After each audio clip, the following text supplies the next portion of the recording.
करेगा तो उसकी आत्मा स्वयं बातें करने लगती है, क्योंकि ये परमेश्वर की आत्मा है। परमेश्वर की आत्मा पवित्र है और वो हम सबको मिला है। अभी बात हो रही थी गूंगी बहरी आत्मा, एक हो रही थी क्या मतलब जली हुई आत्मा। तो ये सब क्या है? ये प्रेत आत्मा है। आत्माएं दो प्रकार की हो गई। एक तो हो गई पवित्र आत्मा जो परमेश्वर हमें देता है, वो हमारी पल पर रक्षा करता है, अपने बच्चों की रक्षा करता है। और एक होती है दुष्ट आत्मा जो पल पल मुझे सताती है, हर जगह चाहती है कि इसको कब हम गिरा दें, कब हम इसको चोट पहुंचाएं, कब हम इसको घात करें।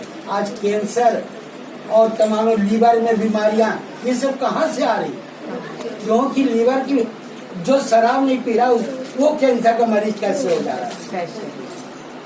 तो कहने का मतलब ये कि ये एक हवा है, परमात्मा एक हवा है। जैसे ये पंखे का हवा, क्या किसी को दिख रहा है? महसूस कर रहे कि मुझे लग रहा। ऐसे ही हमें महसूस करना पड़ता है कि परमेश्वर की आत्मा कौन सी है और प्रेत आत्मा कौन सी। प्रेत आत्मा हमें पल पल गिराने को कोशिश करती है, मुझे गलत राह पे ले जाती है, मुझे लड़ाई झगड़े की तरफ ले जाती है, मुझे गलत नजरों से दिखाती है। ये सब प्रेत आत्मा का काम है। अब वो पवित्र आत्मा क्या है? मुझे पल पल बचाता है।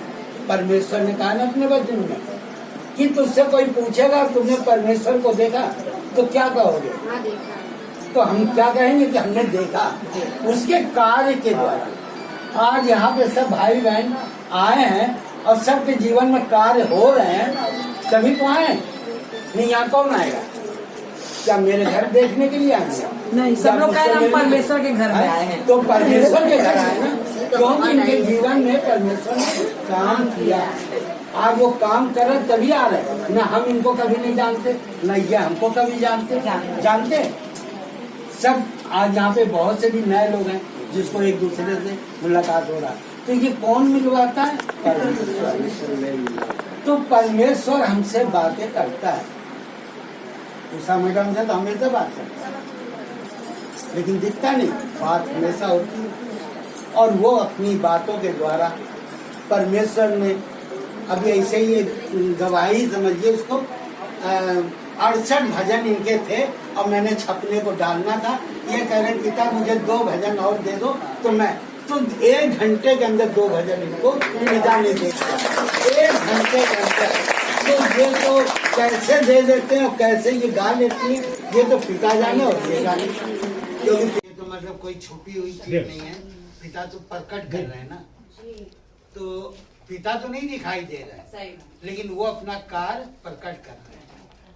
तो प्रकट कर रहे हैं तो हम जैसे कि किसी पे आसरा लगाएं कि ये आज हमको खाना खिलाएगा, अब कोई नहीं ला रहा खिलाने, वही आदमी खिला रहा, तो ये प्रकट है ना कि इन्होंने खिलाया।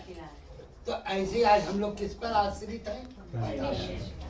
तो और तो किसी पे नहीं है। कि जब एक नाव पे पैर रखा है तो केवल पिता पे है। तो आज जो जीवन में काम हो रहा है तो हम अपना सीना तान के कह तो सकते हैं कि पिता ने हमारे जीवन में काम किया। तो आज जो गवाहियां हो रही है तो एक तरह से देखा जाए तो सीना तान के ही तो बोल रहे हैं। सही बात है, बहुत सही बात है। पिता ने मेरे जीवन में ये काम किया। तो पिता का हम बहुत बहुत धन्यवाद करते हैं और ऐसे ही पिता का राज बढ़े। और जितना भी पिता ने तो कहा है कि हम 25% है ना, तो 25% का मतलब कि अब हर एक को, जैसे नहीं पेपर होता है, लाखों आदमी फार्म भरता है और लेते कितना है, मान लो 10,000, लाखों में 10,000। तो अब 10,000 उन लाखों में कौन आएगा? तो सब अपनी तैयारी करते हैं ना, सब कि हम आ जाएं। तो ऐसे ही पिता में सबको तैयारी करना है कि उस 25% में हम भी आए। धन्यवाद। तो हमें वो तैयारी करनी है पिता के लिए कि हम उस 25% में हम आए। केवल नाम लेने से या 1-2 संगति चलने से नहीं होता है, मन से आत्मा से चलना पड़ता है, तभी वो सक्सेस होगा, है ना।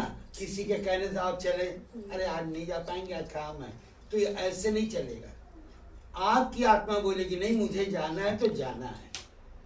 तो वो परमेश्वर देखता है, इंसान नहीं। तो हम पिता का बहुत बहुत धन्यवाद करते हैं। थोड़ा सा भूख से ही हम बोलेंगे।